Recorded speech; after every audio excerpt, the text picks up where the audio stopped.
Assalamualaikum warahmatullahi wabarakatuh.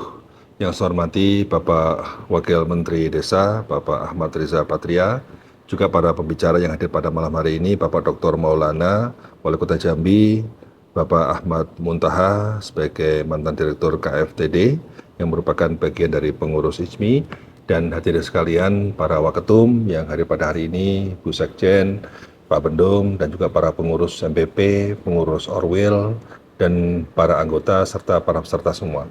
Syukur alhamdulillah pada hari ini kita bisa kembali untuk terus berusaha menginspirasi dengan berbagai gagasan-gagasan baru terkait dengan perkembangan koperasi. Koperasi, khususnya Koperasi Merah Putih yang sudah merupakan arahan Bapak Presiden, ini menjadi salah satu pilar penting dalam kemajuan ekonomi, khususnya pada level desa. Karena kalau kita lihat bahwa negara-negara yang saat ini kita lihat sebagai negara seolah-olah kapitalis, pada hakikatnya sebenarnya mereka juga besar karena koperasinya. Kita lihat Jepang. Jepang itu memiliki koperasi pertanian, koperasi perikanan yang sangat tangguh. Kita lihat New Zealand. New Zealand juga punya koperasi yang sampai memiliki sejumlah perusahaan-perusahaan pada level global. Kita lihat Belanda. Koperasi di sana juga sangat maju dan bahkan sudah menjadi penggerak ekonomi di Indonesia. Ekonomi di Eropa. Nah, kita lihat di Indonesia, kita punya sejarah masa lalu yang sangat baik. Koperasi Makaryomino, Koperasi Pekalongan, Perikanan yang ada di Pekalongan itu merupakan koperasi terbesar di Asia Tenggara pada tahun 90-an.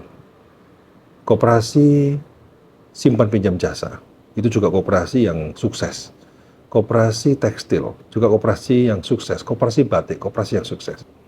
Banyak koperasi-koperasi yang masa lalu memiliki tingkat kesuksesan yang sangat tinggi, namun mengalami proses peredupan, semakin meredup perannya karena berbagai hal. Salah satunya adalah masalah regenerasi kepemimpinan. Jadi salah satu faktor kunci koperasi adalah salah satunya faktor kepemimpinan. Jadi kalau saya melihat praktek koperasi yang ada di Indonesia dan beberapa riset yang pernah kami lakukan, ternyata faktor leadership ini menjadi faktor yang luar biasa penting. Nah, sehingga dalam konteks pengembangan Koperasi Merah Putih pun kita perlu untuk memperhatikan dimensi leadership ini. Karena di negara dunia ketiga seperti Indonesia, ini tidak semata-mata sistem yang berlaku, akan tapi juga faktor leadership, faktor aktor. Siapa aktornya? Siapa leadernya?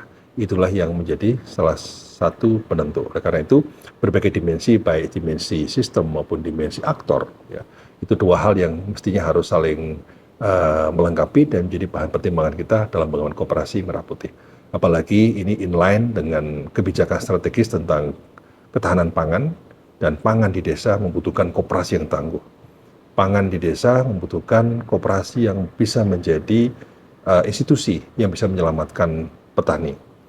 Persoalan harga, persoalan modal, persoalan teknologi, dan moga-moga niat baik pemerintah ini bisa berjalan dengan baik, bisa terwujud, dan itu bisa mensejahterakan masyarakat desa. Tentu IJMI berusaha selalu hadir dengan tentu ide-ide bagaimana agar gagasan-gagasan itu semakin realistis untuk dilakukan di lapangan dengan perspektif keilmuan yang ada dan dimiliki oleh kita semua. Sukses selalu Koperasi Merah Putih. Assalamualaikum warahmatullahi wabarakatuh.